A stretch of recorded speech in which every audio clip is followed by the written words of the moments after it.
Sidang Jumat rahimakumullah. Dalam khotbah siang ini, khatib akan mengambil satu dari perspektif kehadiran Rasulullah yang diutus oleh Allah, dengan topik meneladani kepemimpinan Rasulullah di tengah-tengah tantangan hari ini kita umat di akhir zaman. Ada perbedaan antara pemimpin dengan kepemimpinan. Kalau pemimpin itu adalah orangnya, atau sering kita sebut dengan leader. Tetapi kepemimpinan adalah sifat. Sering kita dengar dengan leadership, cara orang memimpin, style orang memimpin, gaya orang memimpin. Nanti kita akan lihat bagaimana model kepemimpinan hari ini, di mana kita adalah bagian dari umat akhir zaman. Dalam hadis riwayat Ahmad dikatakan bahwa hari ini kita berada di fase keempat dari 5 fase Islam. Fase pertama Islam itu adalah yang disebut dengan fase nubuwah. Fase ketika Rasulullah memimpin Islam 601 sampai 632 Masehi. Dan fase itu telah selesai. Fase kedua adalah fase ala minhaj nubuwah. Fase ketiga, kepemimpinan Rasulullah dilanjutkan oleh para sahabat yang disebut dengan Khulafaur Rasyidin, Ali bin Abi Thalib, Abu Bakar Siddiq, Utsman bin Affan, dan seterusnya. Itu berlangsung dari 632 sampai 661 Masehi. Dan fase itu telah selesai. Fase ketiga Islam adalah fase yang disebut dengan fase mulkan ad-dad. Fase ketika kepemimpinan Islam dilanjutkan oleh kekhalifahan. Maka kita mengenal ada Khalifah Abbasiyah, Umayyah, Utsmaniyah, atau boleh dikatakan fase ketika raja-raja memimpin Islam. Itu dimulai pada tahun 661 sampai 1924 yang ditandai dengan runtuhnya kerajaan terbesar Islam yang bernama Utsmani di Turki oleh seorang raja yang zalim yang bernama Kemal Atatürk. Lalu dari 1924 sampai hari ini kita berada di fase yang disebut dengan mulkan jabariyah.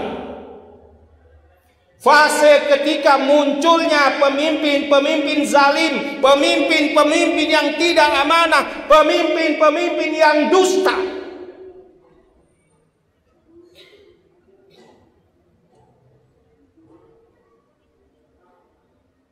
Maka di dalam sebuah hadis Rasulullah dan diriwayatkan oleh Abu Hurairah, Rasulullah pernah bersabda bahwa di akhir zaman kelak akan ada pemimpin-pemimpin di mana ketika para pendusta dipercaya, orang baik didustakan. Ketika para pengkhianat diberi amanah, orang-orang baik dikhianati. Hari ini kita lihat bagaimana banyak orang yang ingin menjadi pemimpin. Kalau kita turun dari Bandara Minangkabau itu sampai ke Indarung sini, ratusan baliho yang dipajang, yang semuanya ingin menjadi pemimpin.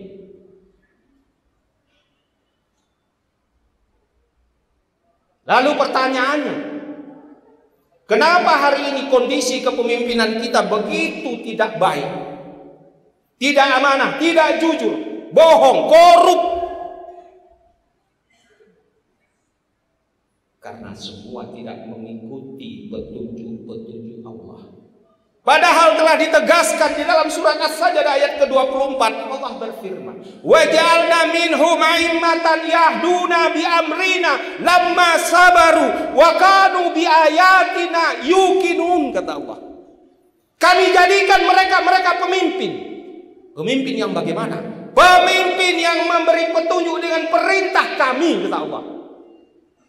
Mereka sabar dan mereka mengikuti ayat-ayat kami.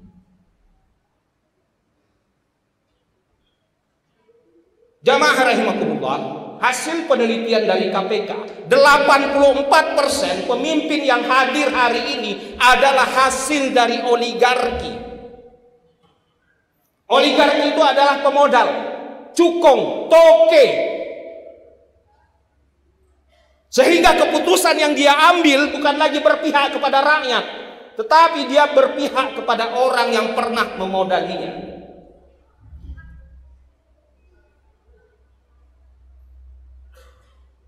Ini yang terjadi dalam kondisi kehidupan kita di hari ini. Maka Rasulullah diutus sesungguhnya untuk menjadi contoh bagi umat. Bagaimana gaya kepemimpinan Rasulullah. Maka di dalam surat At-Taubah ayat 128 Allah berfirman, "Laqad ja'akum rasulun min anfusikum." Telah datang kepadamu seorang rasul dari kaummu sendiri, kata Allah.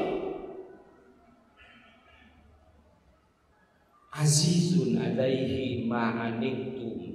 Dia merasakan berat tentang apa yang dirasakan oleh umatnya. Harisun alaikum. Dia merasakan lebih sedih ketika masyarakatnya ada yang tertimpa musibah. Dia duluan sedih. Raufur Rahim, pemimpin yang memberikan ayoman kepada seluruh umatnya tanpa membedakan status, kelompok, warna kulit, suku, agama dan sebagainya. Itu contoh kepemimpinan yang ideal yang digambarkan oleh Allah di dalam surat At-Taubah 128. Jamaah rahimakumullah, kita kelak akan memilih seorang pemimpin. Tapi ada di antara kita yang mengatakan, biarkan saja, kita tidak usah ikut dalam menentukan pemerintahan dan kepemimpinan. Keliru. Maka Ali bin Abi Thalib pernah menyampaikan, kezaliman, kekejaman itu akan terus ada bukan karena banyaknya orang-orang jahat, tetapi karena diamnya orang-orang baik.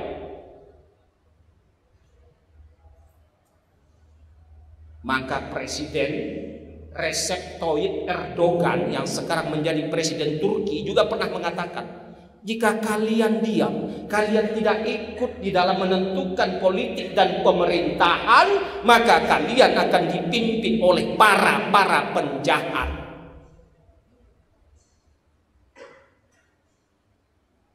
Rasulullah itu seorang pemimpin yang luar biasa. Tidak ada tandingannya kepemimpinan Rasulullah. Dan itu diabadikan di dalam sebuah buku yang ditulis oleh Michael Hart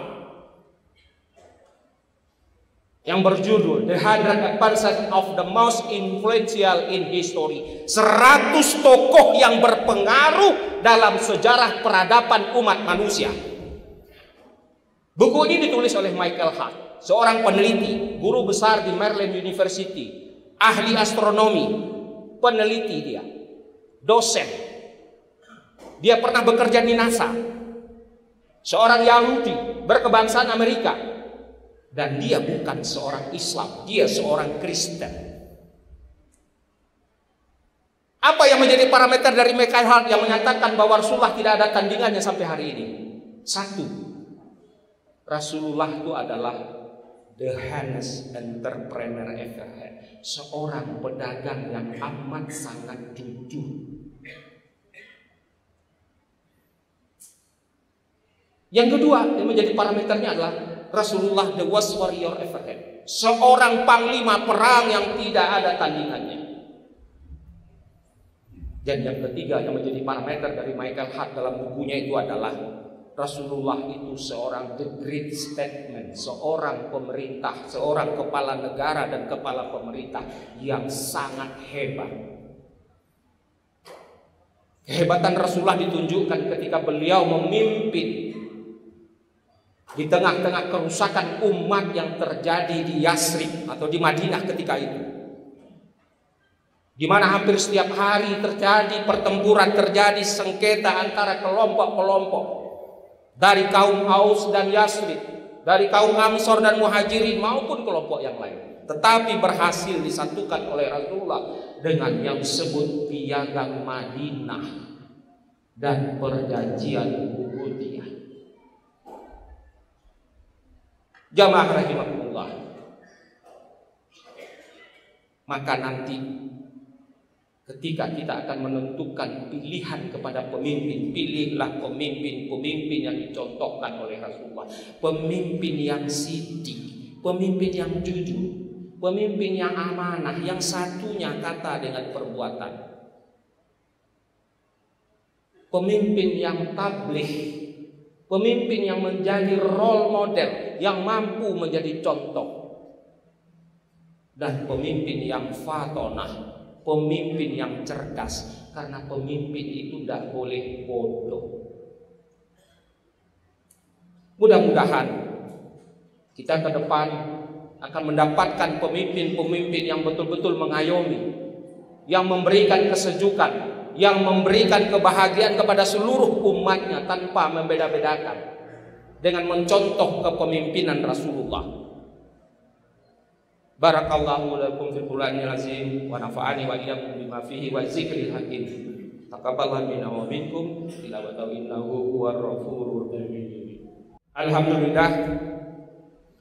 Alhamdulillahillazi arsala rasulahu bil huda wa dinil haqq.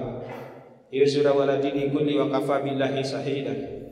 Asyhadu an la ilaha illallah wa la syarika lahu wa asyhadu anna Muhammadan abduhu wa rasuluhu la nabiyya ba'dahu. Allahumma salli wa sallim ala sayyidina wa maulana Muhammad wa ala alihi washabbihi ajmain.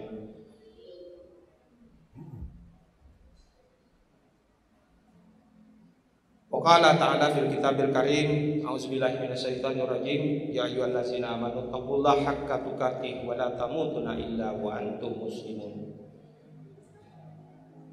Jamaah rahimakumullah, kenapa kondisi bangsa kita hari ini tidak sedang baik-baik saja?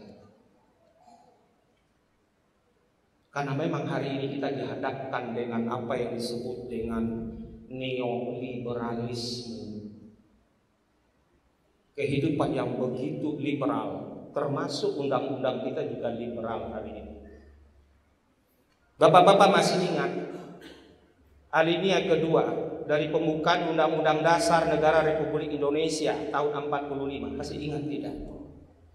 Dan perjuangan pergerakan kemerdekaan Indonesia telah sampailah pada saat yang berbahagia, dengan selamat sentosa mengantarkan rakyat Indonesia ke depan pintu gerbang kemerdekaan negara Indonesia yang merdeka, bersatu, berdaulat, adil dan makmur. Merdeka, bersatu, berdaulat, adil dan makmur belum kita dapatkan yang sesungguhnya hari ini. Inilah tantangan kita ke depan. Maka di dalam sebuah hadis yang diriwayatkan oleh Al-Tirmidzi dan Al-Hakim, Rasulullah pernah bersabda, akan ada di akhir zaman para pemimpin, kata Rasulullah, barang siapa yang ikut dengan mereka, membenarkan kedustaan mereka, mendukung kezaliman mereka, kata Rasulullah, Rasulullah memberikan ancaman kepada kita. Falaisa minni, mereka yang ikut, mereka yang membenarkan, mereka yang mendukung kezaliman itu bukanlah umatku. Walastu minhu, kata Rasulullah. Mereka yang membenarkan, mereka yang mendukung, mereka yang ikut dengan mereka, aku bukan nabinya, kata Rasulullah. Walaisa biwarid alayyal haud. Mereka yang ikut, mereka yang mendukung, mereka yang membenarkan kedustaan itu jangan pernah mampir di telaga Al-Haud, kata Rasulullah. Mudah-mudahan bangsa ini ke depan akan lebih baik. Karena pemilihan umum tahun depan itu bukan hanya sekedar memilih pemimpin, tetapi bagaimana kita ikut menentukan nasib bangsa ini dan menentukan keberlangsungan Indonesia. Dan itu ada di tangan kita yang mayoritas umat Islam.